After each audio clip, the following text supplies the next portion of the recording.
All right, so I'm sitting here with George Ceja, Yes. and you are a retired. What's your position in the military? I was a scout A, from the military. a scout sniper, did you Yes. say? What's a scout sniper do? Well, we were the first ones to go in. We go check out terrain, routes, go check out enemy, depending on mission, what it is. That's what we do. And you were in the military from when? From 2000, from 2010 to 2013. And you voluntarily enlisted Yes, to go to Iraq or Afghanistan? to Afghanistan. Afghanistan. And did you hope or plan to go on combat missions? Was that like what you wanted Yes. to do? Oh, that's why I picked the job. Right. So that's interesting to me because I guess I'm like a pacifist, apart from kickboxing. But what made you want to go into combat? Honestly, I wanted to be a badass. Like, I thought I wanted to join to be in SWAT when I got out. That's why I wanted to join. Right. So I wanted to be something that had to deal with shooting and doing tactical stuff. Mm-hmm. So I knew that job would have been great for me. Mm-hmm. But I loved it. I fell in love with it, so I decided to stay in. But I got injured and I had to get out. So you got badly injured. We were talking on it when you were getting tattooed. What? Tell me about that. What happened to you? Okay, so we were on mission. We were lead vehicle. I was the gunner in the vehicle. We were on a mission. We were gonna go get somebody that was infamous for IEDs and killing soldiers. So we were driving out. We came up to this village. We were driving out of nowhere. We got hit. It happened fast. I don't know how to explain it. It's just, it went from seeing the village to straight darkness. I just remember getting hit in the face, closing my eyes, thinking this is gonna hurt, and then bam, I landed on this side, and I guess I passed out. I didn't know I passed out. When I got up, all the dust was out. I tried crawling away. I saw the blood. I saw my foot. It was bent, and I unhooked myself and I started crawling. I was in so much pain, and then I knew there was something wrong with me. I didn't know what, but in my head I was like, I need to get out of here because I was in front of everyone and I had no protection. I had no gun, and all I hear is, "Don't move. There's a secondary bomb. If you get a secondary bomb." So I just kind of laid there thinking this is how I'm gonna die. Either I'm gonna get shot or I'm gonna get blown up again. And I was just waiting for it to happen. I started laughing about it, like. Really? Yeah. I was you were laughing about it. I was laughing about it because I was like, well, this is it. Like, I just kind of waiting for it, and it never came. Like, you're just there waiting for it, and eventually my guys came in. They picked me up. They took me out. They took me behind a vehicle so we can get a helicopter in to take me out. And I thought everyone was dead because I didn't see anyone get out the vehicle. I could hear people walking in and out, and I look over. One of my sergeants is just laying there, and I didn't know what was wrong with him, but you could tell he wasn't there.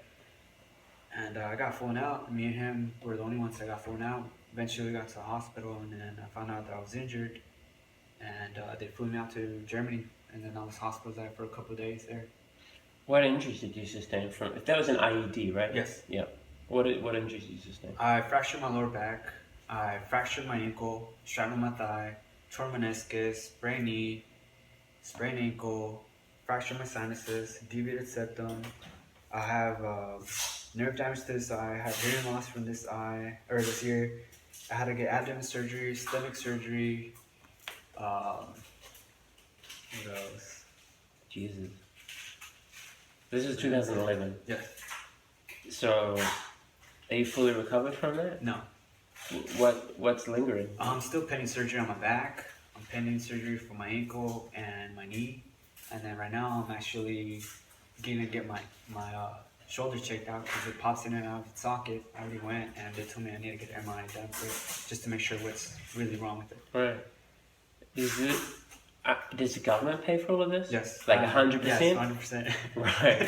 And can you work? Because it sounds like you're pretty impaired. No, as of right now, I am technically retired. Right. Out of the military, so I'm not allowed to work because of my injuries. So you're on a pension? Yes. How old are you?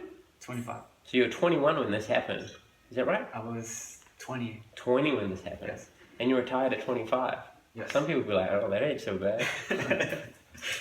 It's not. What do you want to do when you recover? Uh, Still wanted to be in SWAT? no, I changed my mind when I was in the military. Like, I really fell in love with the military. I felt like I was good at it. It was good to me. Good friends that I met in the military, so honestly, I wanted to stay in. But unfortunately, I was medically discharged. I tried to stay in. I passed my physical, everything, but my injuries were just too great that they saw me as a liability. Right. Physically, I'm guessing you're going to make 100% recovery eventually. No. No. I'm at my new 100 now. Right, okay. So there's certain things you can and can't do. No. What can't you do? It's weird, like little things. I can't jump rope because my ankle locks. I can't stand for a long time. Can't sit for a long time. Can't even lay down for a long time because of my back. I have problems with my sleep real bad. I rarely sleep. I probably get like 3 hours of sleep every night. Oh, wow. What else? It's hard for me to pay attention. I'm like all over the place. I space out. I kind of like, it's triggered to me to kind of start paying attention to everything, little movements, because that's what we did our mission. So you have like panic attacks, like anxiety attacks? When you say it triggers you? Yeah, well, yes, I do. Right. Yeah.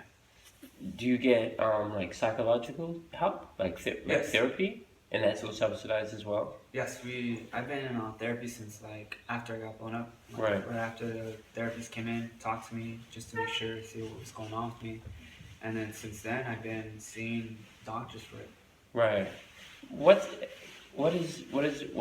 therapy for PTSD like? Because this is something I read about a lot. You know, like I follow blogs and blah blah blah, but I've never talked to anyone who's been through the trauma of combat. So talk me through PTSD therapy and what you go through. It also depends on the doctor, because I've been from Germany to Texas to here to California for different therapists, and each one has been different. I would say here in California I've had the best one. It's called what is it called?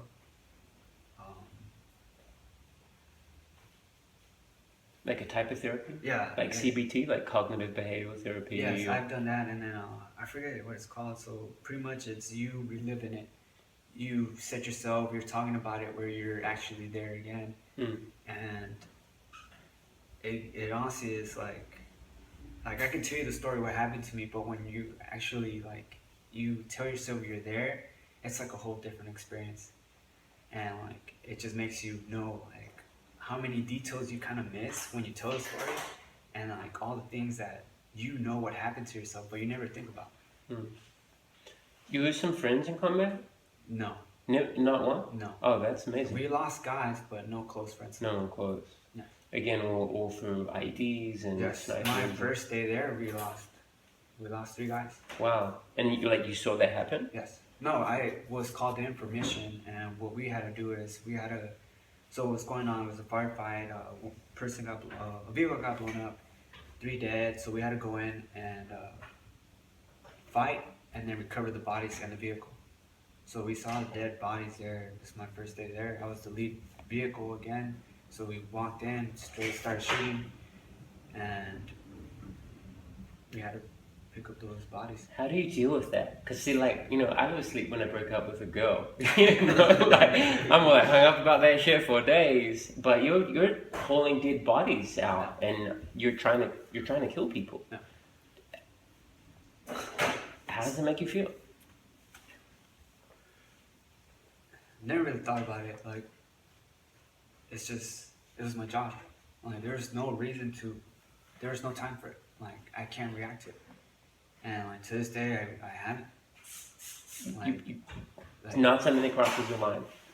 it's Wow. just, I was there for that. When you're training to be in the military, like, do they do things to help you not think about it?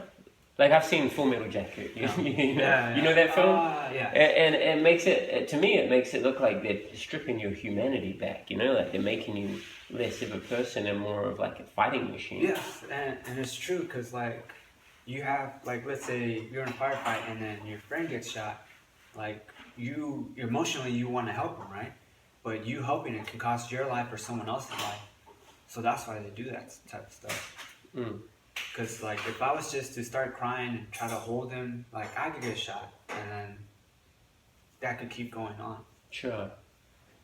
How do they do that? Tell me about that training. It's just, honestly, it's like they're strict, like keep going, like they don't, to me the way it was like they told us you're gonna die. Like they showed us videos like people dying. It's like you can't get stuck on that. And like even like boot camp was different, and then when you get to your unit it was different training. Like you get emotionally attached to the people you're there. Boot camp is just like you're just there training, but you get emotionally attached to when you get to your unit. And it's different. It's like you talk to the guys, and like before I got there, the deployment they lost the youngest guy, and you could tell like they were heartbroken every time we would go out. They get emotional about it, like, and the same thing with them. It was just like, like we always train, like if I, like this is how they would talk to me: if I get shot, you get my rifle and you know how to use it. Everything is just like that. Like you don't try to take care of me. Like it even went to the point where like if I get blown up, half my body is missing, just shoot me in the face. I don't want to live like that. It's just kind of like kill or be killed. Yeah. It's like you just gotta react. There's no time to kind of have emotions. Even after everything you've been through, like you got a short attention span, your body's shot. Are you still happy that you enlisted? Yes, I feel like, honestly, I miss it a lot. It's one of those things that I would never feel like I can accomplish again. One of those things that I can never redo, and it sucks. It's like I've gone snowboarding and it's fun, but it's like it's not as fun as the things I used to do. Like you see some things you see in the movies, and it's just like, wow, like. Every time we came home, it's just, you think about mission, it's just like, wow, I did that. Like, I can't believe that. I read a lot, and I talk to a lot of people who really argue against the fact that America should ever have gone into Afghanistan or Iraq, and they blame ISIS on U.S. involvement. Is that something you consider? Is that something that ever played on your mind, or you're like, yo, this is a job, this is a career? Like, did you consider the political ramifications of U.S. military intervention? I don't see the political views. Honestly, I've never really don't pay attention to them. To me, I felt like we were helping people. Like you see in the news, people are getting beheaded because of their beliefs or their sexuality, and it's that shouldn't happen. That shouldn't be happening. And for us, we were helping them. And that's what I saw. At the end of the day. Anything else you want to add before we finish up? Anything at all?